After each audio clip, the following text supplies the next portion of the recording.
bent double, like old beggars under sacks. Knock-kneed, coughing like hags, we cursed through sludge. Till on the haunting flares we turned our backs, and toward our distant rest began to trudge. Men marched asleep, many had lost their boots, but limped on, bloodshod. All went lame, all blind, drunk with fatigue, deaf even to the hoots of gas shells dropping softly behind. Gas! Gas! Quick, boys, in ecstasy of fumbling, fitting the clumsy helmets just in time. But someone still was yelling out and stumbling, and floundering like a man in a fire or lime. Dim through the misty plains and thick green light, as under a green sea, I saw him drowning. In all my dreams before my helpless sight, he plunges at me, guttering, choking, drowning.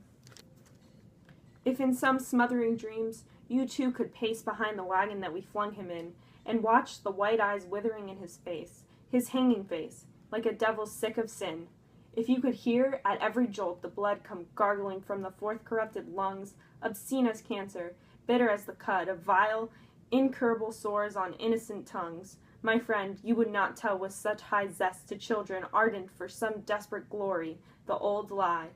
Dulce et decorum est, pro Patria Mori. Okay, so now that you've heard the reading of the poem, it's time to analyze. Here we go. Flames. Okay, so the first thing that we notice is the title. It's obviously not in English. It's actually, going back and researching, it's Latin for "it is sweet and fitting." So that's useful to know.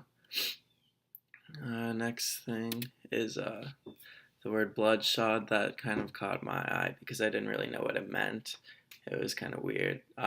So going back and looking that up, the shod is the past tense of shoe. So when he says many had lost their boots but limped on bloodshod, means literally wearing blood as their shoes because they don't have boots on and they're walking in just puddles of blood. The next thing that we notice is in the following stanzas is imagery of water and the ocean. First with floundering, and how flounder's a fish. Floundering would be like flopping about and like squirming and stuff like that. Next, under a green sea, there's the sea, and then two uses of the word drowning.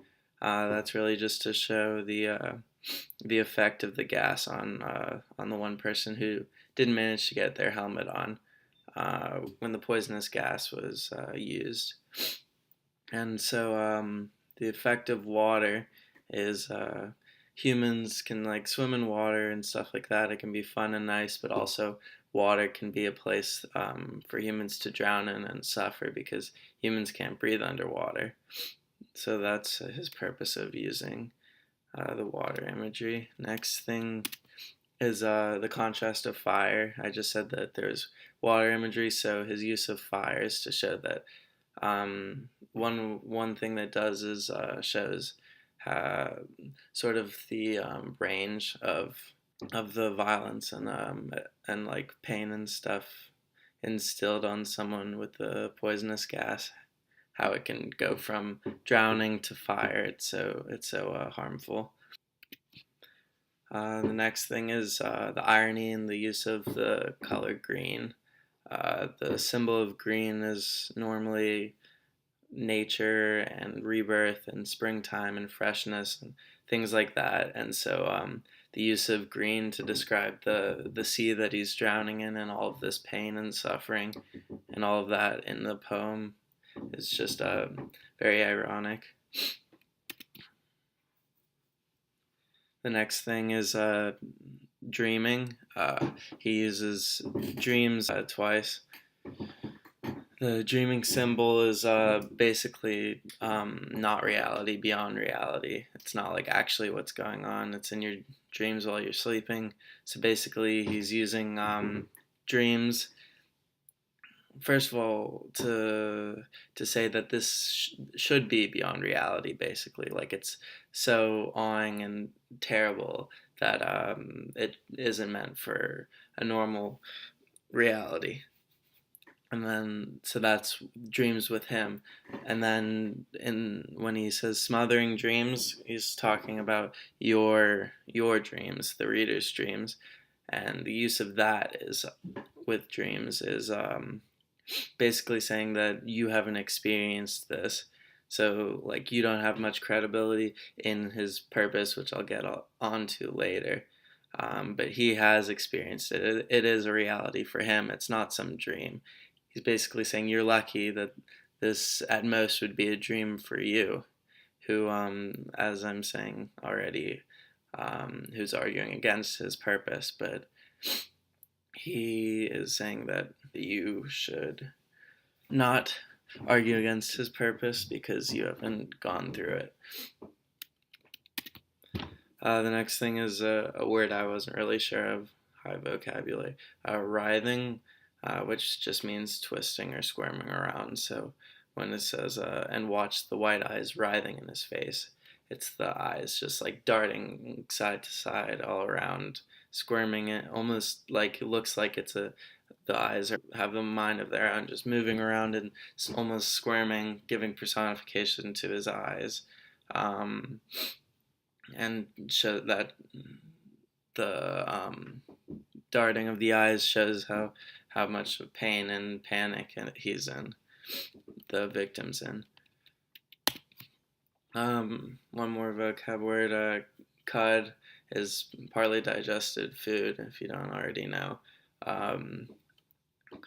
Like, it's when animals like cows chew and semi-digest their food, and then it gets regurgitated back up to reach you, blah, blah, blah. That's not very important.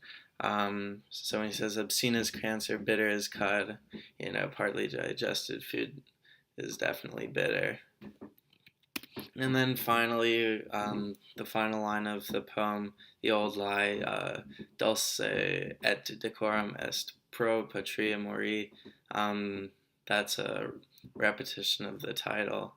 And then he goes on to say the pro Patria Mori, which is not part of the title. And the whole thing is Latin for it is sweet and fitting to die for one's country.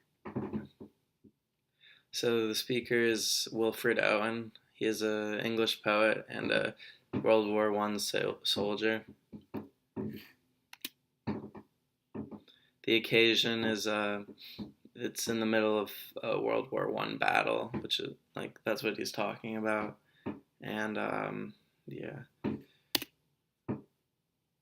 the audience is supporters of war who take pride in joining it. The people who say the final line of the poem, which he says is an old lie, it is sweet and fitting to die for one's country. Those are the people that are meant to be reading it, and he's trying to argue against them. The purpose is to explain through a gruesome anecdote that if you had empathy, you wouldn't take pride in this war.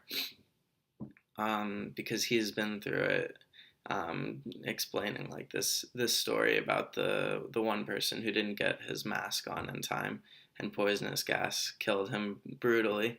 And like if the people reading it who do take pride in this war, if they like could see that story that he's telling, if they could experience it themselves, they wouldn't be saying those things anymore. They would be highly against it, just like the speakers.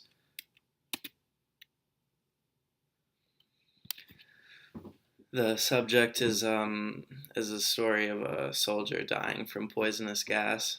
The group of soldiers are walking through to get to a resting point, and they're all completely worn out and drunk with fatigue, deaf even to the hoots, just completely destroyed emotionally and physically.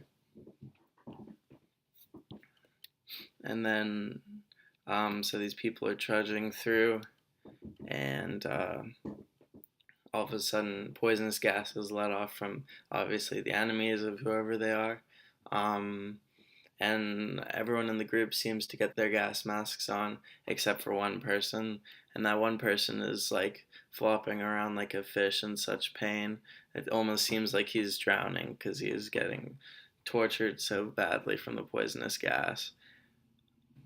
The speaker's explaining like, you if you could see like his face and like hear his gargling and all that, then you wouldn't feel the same way about war. Finally, the tone is very gruesome, it's accusatory, and it's enlightening, with words like drowning and stumbling, floundering, like a devil sick of sin, gargling, corrupted lungs, cancer, bitter, cut, vile, incurable. It goes on. It's just very bloody and gruesome and violent and horrible. And then accusatory, which connects to his purpose. He's like saying, if you, my friend, had seen like all this stuff going on with the person who got injured, if you were at that war at that time, you wouldn't dare to say to your children about the fact that it is sweet and fitting to die for one's country. There's no way. You would be highly against that if you were in my shoes, if you had empathy for what actually goes on in the war. And then finally, it's enlightening. It gives truth to the reader about what really goes on in the war. This is again connecting back to the purpose and how it's an old lie that it is sweet and fitting to die for one's country, when his narrative is shining light on the fact that it really isn't. And there's lots of evidence to show that, as I've said before. And yeah, that's it. So thank you for watching. I hope you learned a lot and had fun while doing it in this analysis of Dulce et Decorum est by Ilana, Segal, and Brener. Bye-bye.